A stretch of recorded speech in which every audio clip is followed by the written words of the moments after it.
Despite armies of militia out to kill him and countless women trying to make an honest man out of him, James Bond has managed to stay out in the field. The World Is Not Enough is his 19th mission. We all know that he gets out alive, but does he make it entertaining as well? Here's our review.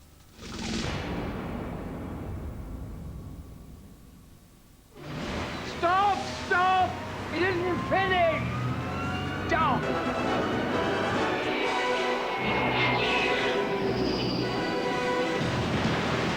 Pierce Brosnan has once again strapped on the tuxedo and the Walther PPK as Bond for his latest mission to save the world. And more than ever before, the stunts, the guns, and the ladies come thick and fast. After dastardly terrorist Renard, played by Robert Carlyle, kills a high-powered British businessman, 007 is sent to protect the gentleman's delectable daughter, Electra, played by Sophie Marceau. Then he's sent to track down the vicious villain, an adversary certain to cause problems, even for the super spy. After Robert came to me, I sent 009 to kill Renard. Before he completed the mission, Electra escaped. A week later, our man caught up with the target. He put a bullet in his head. That bullet's still there. How did he survive? The doctor who saved Renard couldn't get the bullet out, so Renard killed him. It's moving through the medulla oblongata, killing off his senses. Touch, smell, he feels no pain. He can push himself harder, longer than any normal man. The bullet will kill him, but he'll grow stronger every day until the day he dies. So this is where they meet. The two ends of the pipeline. Then there's an oil pipeline, double crosses, vendettas, kidnappings, but no matter, it's all about the action, something this episode both does brilliantly and in abundance. And you are? Mikhail Arkhov, Russian Atomic Energy Department. And after several twists and turns, during which he hooks up with Denise Richards as sexy young scientist Christmas Jones, Pierce Brosnan still has time to banter with his favourite weapons expert Q, who is joined by John Cleese as his new bumbling sidekick R.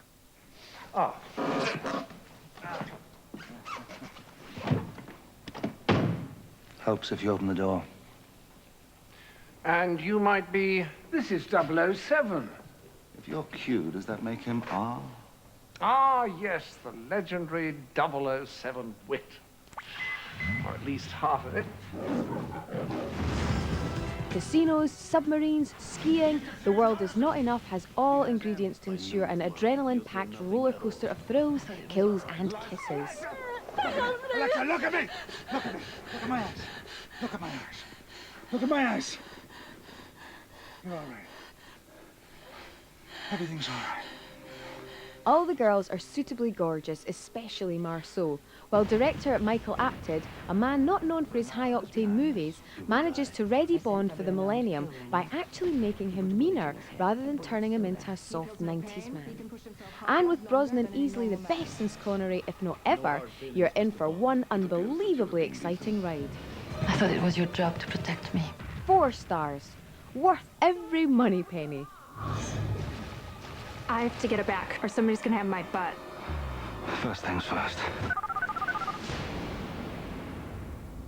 The World Is Not Enough goes nationwide on November the 26th, and the Electronic Arts 007 PlayStation game Tomorrow Never Dies is released on the same day.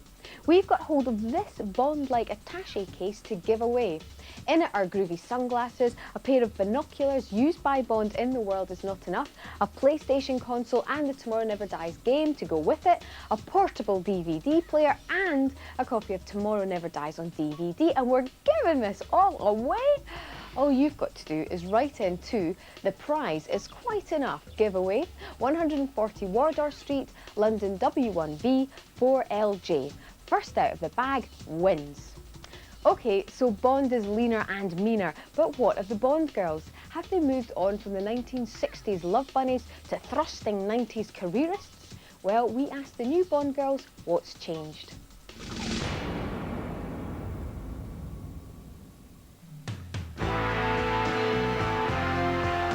Bond girls. Everyone has their favourite. Diana Rigg, who is absolutely terrific. You know, from an acting point of view, she is the best. Just the image of seeing her solar undress coming out of the water, That's the first thing I remember. Ursula Andress in 1964. Yeah. In fact, she could have stabbed me to death in that white bikini, and I'd have gone, well, it had to happen sometime.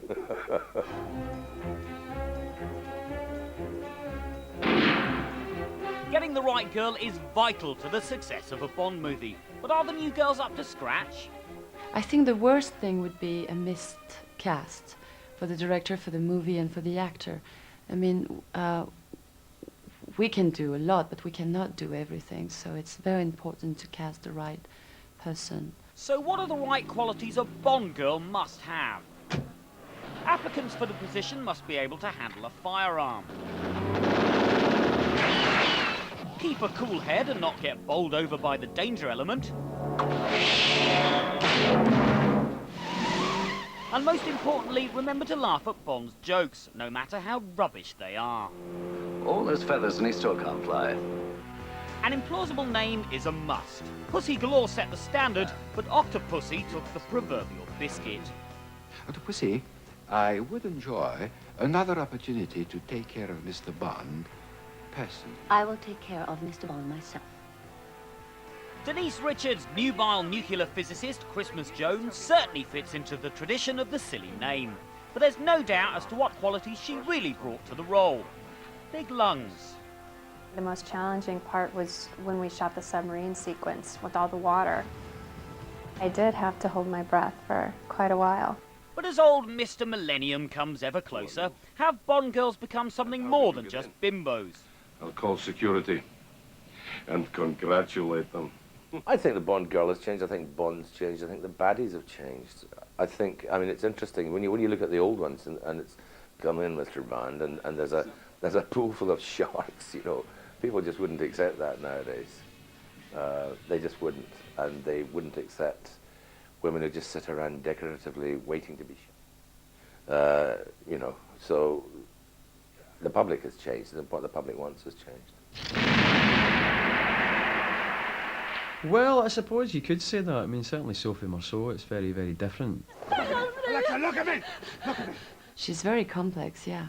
She has a lot of different sides and faces, but that is why I was very interested in this part. It's because I think it's very close to what human nature is, which is complex and ambiguous, and even more women probably. We have a light side and an obscure one, and it's good to play with it because it's rich in color. You ski very well, Mr. Bond. Seems you enjoy being chased. Well, there's more to do, I think, for the women in this one than there has been for a while, because in general, the women are kind of window dressing in these films, you know, and that's the way they were. Calendar girls almost. No matter how complex or sophisticated a Bond girl is, at the end of the day, one thing never changes. James Bond always ends up having his wicked way with them all. And they don't look like they're having a bad time either. In fact, there's only one thing that could stop Bond having his wicked way with women, and that doesn't bear thinking about. Do you expect me to talk? No, Mr. Bond, I expect you to die.